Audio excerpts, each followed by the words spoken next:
Hi guys, my name is Melissa. I am a 6th grade teacher in Overland Park, Kansas. I've taught 6th grade for 2 years. Before that, I taught for a year in Topeka. I taught 3rd grade. And this current year, I'm moving down to 5th grade, so I'm really excited to find new technology to be able to use in my new classroom with my new kids.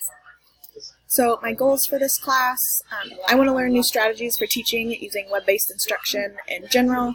I took a class before this on Google, so I want to learn, which I feel like I learned a lot, but I want to learn more maybe a little outside of Google. And in terms of Apple, my class uses one-to-one iPads, so I really want to find things that are specifically compatible with the iPads, since I have one also. I want to practice using multiple strategies in my teaching, and specifically like keeping my kids engaged and keeping my teaching as interactive as possible. So my strengths in terms of technology, I do enjoy learning new things about technology, and I consider myself fairly confident in technology. However, that comes with my weaknesses that I sometimes get overwhelmed and don't really know where to start, so I kind of notice that I give up.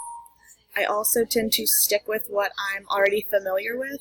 I don't really branch off. Like, I get comfortable doing something and I get confident in it, and I don't really change it unless I feel that it's going poorly, which that's something I definitely need to change my mindset on.